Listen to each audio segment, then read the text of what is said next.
In this video on 7 advanced tips for every Navia main, I will show you things like her best attack string, how her skills AoE actually works, and lots of niche crystallized stacks. But as always, keep in mind that in this series we avoid covering the basics and go straight into less known facts and ways to enjoy and maximize our characters. First things first, we have to talk about her elemental skill. It represents half or even more of her total damage depending on your rotation.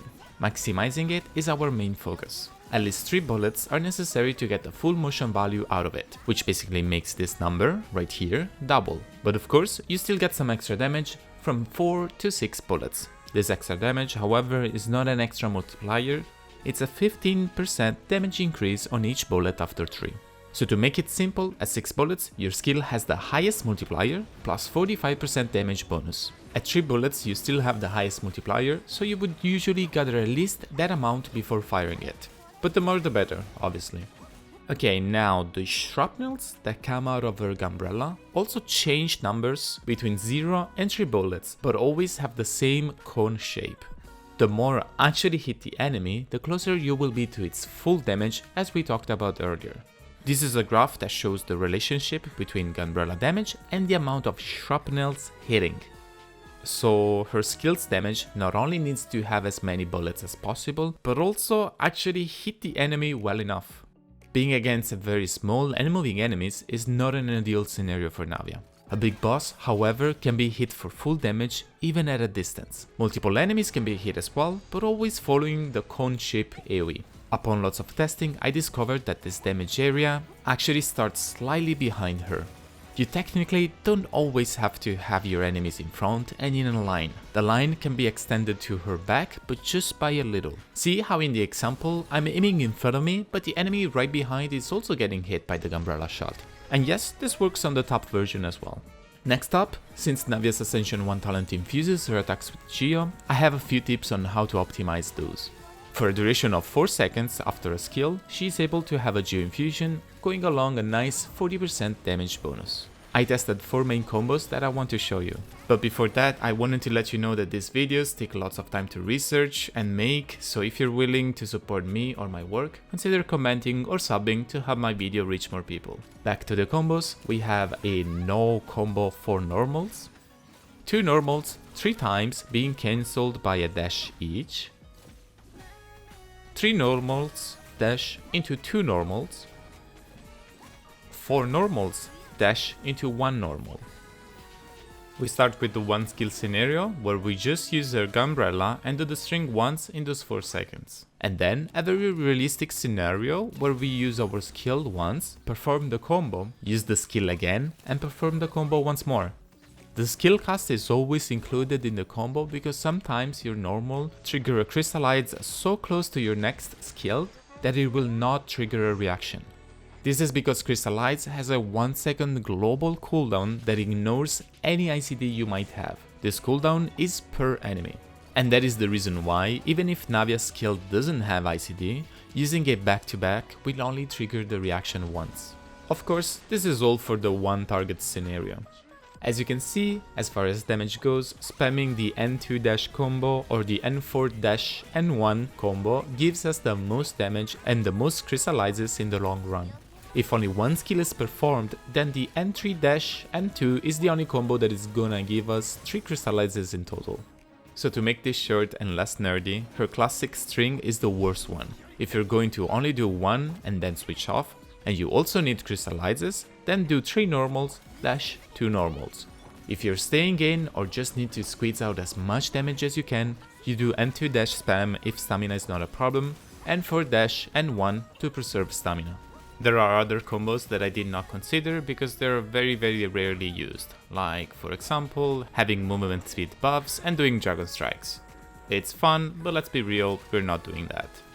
Now, as we approach talking about our burst, I want to put a little more emphasis on the 1 second cooldown on crystallizes we talked about just now, because having multiple sources of geo damage, like her burst going or an albedo skill for example, will change the outcome of reactions provided by everything that is geo. So if any of the combo mentioned don't work exactly as the example, that's probably why.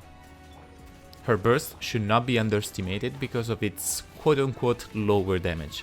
It actually still provides a good chunk of it, but more than anything, it guarantees 5 bullets to Navia during its duration, plus a few crystallizes. It does not snapshot Navia's stats, which means it's a really good opener to your rotation to start generating both crystallizes and bullets. I'll now show you a few rules Crystallize has that could be useful and are not widely known. After that, we will see a few ways to exploit these rules. Generally, you can get a maximum of 3 crystallized shards on the ground at a time. More than 3 is possible, but just for a brief time. They will stay there for around 17 seconds and their shield lasts for 15 seconds. Additionally, and this is important when using her with the new set, shields in Genshin do not stack, so picking a new crystallized shield just makes you lose the old one for the new one. They also don't exactly stack with the other shields. You cannot protect a crystallized shield with a Zhongli shield. Both will take damage at the same time. One tip that many speedrunners use in the Abyss, that can also be applied to multiple scenarios and not just Navia by the way, is that since the crystallized shards stay on the ground for a decently long amount of time, it's possible to generate some in the first half of the Abyss and have Navia pick them up in the second half, basically cheating a few bullets from the other team. It's not great for the current Abyss rotation, but might prove useful in the future. The strategy was used before Navia's release in a few circumstances where a team was able to use the Archaic Patch Up buff without actually having any Geo in the team or against. There are also very dumb ways to farm bullets that do not even require an enemy nor any particular environment, like applying an element to Baron Bunny and then using a Geo unit to create crystallizes for her. I would be surprised if this gets any use anywhere and it's not possible in the Abyss before starting it, but during the combat events, it technically is. Another dumb trick, but this one is actually kind of broken, is another speedrunning tech called booking. It's called like this because it's usually performed with the F1's Adventurer Handbook, but it can honestly be performed with any menu that pauses the game, like the world map or the battle pass. Opening this stops everything in the game with the exception of some counters. One of these counters is the Crystallize's global 1 second cooldown. As we explained earlier, using your skill twice back to back, even with no internal cooldown, does not produce 2 crystallized reactions, simply because they happen too quickly. Using it once, stopping the game for that 1 second and using it again will basically allow us to cheat a reaction we shouldn't have gotten. Now, this example is not ideal, as if we use our skills back to back, we're probably not getting that extra bullet, but it was the easiest to show you. In a very precise rotation or speedrun, you can use this in between burst sticks, other Geo units hits or your own attacks. The timing is not really hard to get, but knowing when to actually use it requires planning your rotation carefully. Or just using it every time you see a crystallized reaction, I guess. Again, this is a speedrunning technique that you probably don't need, but I just like this stacks and I wanted to show you. Let's now explore her teams a bit. Many are choosing to bring another Geo along, and that works great as the resonance is one of, if not the strongest for them. Picking the second unit can be tricky however, and before her banner ends, I want to give you a few points to consider, especially for people scared to pull for the luck of a particular unit. I will name the most common Geo units to duo with her and give both the pros and the cons. One of her most common pairs is Zhongli. His shred is a bit less potent as we're already going for it with the resonance, and any resistance decrease is cut in half below 0. Most enemies, with lots of exceptions of course, have a base 10% resistance. That means that the Geo resonance, decreasing it by 20%, doesn't give us 10 minus 20 equals minus 10, but actually minus 5. Adding Zhongli will make it minus 15. It's still great, don't get me wrong, especially considering that Zhongli's shred is to all elements, so your Shanling, Facial or whoever also gets a really good boost in damage. If you're a Serpent Spine user, his shield allows you to almost never worry about losing stacks as well. Additionally, you can build him for damage and work it in your rotations. As far as builds, Tenacity and Noblesse are great, the first being a little unreliable against certain enemies for uptime, but in general also to produce crystallizes or energy. His Pillar doesn't have the best reach, but it's pretty safe in AoE scenarios with smaller enemies. I'd say that it is one of the best duo for Navia, even if not perfect. Albedo brings in very good damage and crystallizes. Of course, we have a small problem with reliability here as well, but less of an issue compared to Zhongli, since Albedo can spam his skill, Zhongli cannot without giving up the shield cast. Albedo's Elemental Mastery buff is not very strong for the team options that you have, and buffing Crystallize is not a big deal, to be honest. Using the burst or not depends on the time available in your rotation pretty much. You're probably just casting the skill. Yunjin sounds like a good pair, but Double Geo doesn't give her the best use out of her Ascension talent, and a character slow at attacking like Navia unfortunately is not ideal in my opinion. She also doesn't give us that many Crystallizes. If you end up pairing these two, remember to never skip Navia's third attack string, as it's 3 separate hits, so they all use Yunjin's buffs. Geo main character is a decent option available to everyone. The 10% crit rate buff and constant Geo damage, Crystallizes and energy generation actually work quite well with Navia. Being able to swap consistently often is also a great perk for her teams. Noelle can make very interesting teams. Picture a Noelle plus food in a team, where Navia is just used as a quick swap damage dealer, not using her normals, but just her potent elemental skill when bullets are ready. Noelle is the main carry here and a healer. The last unit can be one for reaction, like Electric Charge, or simply another Hydro like Yelan. The damage is off the charts for every unit in this team, but it's a lot of 5 stars and the synergy is not that fantastic. It's just good units. But honestly, I'd say the same for most Navia teams. All good units, not as many reactions, and synergy is going. Like the usual Bennett plus off-field DPS Navia teams.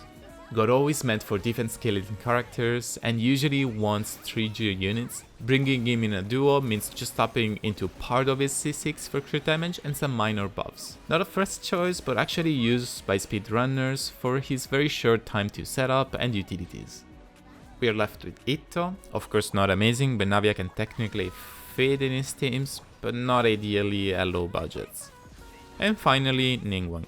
Ningguang can be the dual carry that Navia could really enjoy. She can also technically be a support, but I don't really like that role. Bringing a supporting catalyst like Trilling Tales or even Prototype Ember and spamming a set effect or her skill is not worth it in my opinion. Using her as a damage dealer makes a lot more sense, as Navia's on-field time can be extended, but it's not that long. So Ningguang has the time to make her kit shine.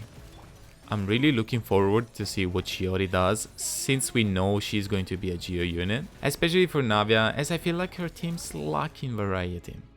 Now a general talk about weapons, but I will also have my calcs on the screen so you can pause and check for details. I love how Serpent Spine works, and honestly, if you're going to be a Zhongli Duo user with an R5, I would argue that I see almost no point in her signature weapon. For free to play and what I'm using on my Claymore only account, the event weapon is actually kind of great, fixing most ER issues with a strong total attack. The problem is going to be helping the medicines. Sacrificial Claymore is also insane, but keep in mind that in the Calcs I just included an extra skill cost without an extra attacking string, as it would be very unfair towards the other weapons. And since we're talking about builds, here's my artifact Calcs as well. I think her set is a bit of a bait, but it's obviously strong and her best in slot in most scenarios. Of course, that doesn't mean it's a good resin investment, but that depends on your account. If you're looking for more basic info, I have a complete guide on my channel that I will link below. Consider subbing if you want, and thank you so much for watching, and I hope you have a nice day.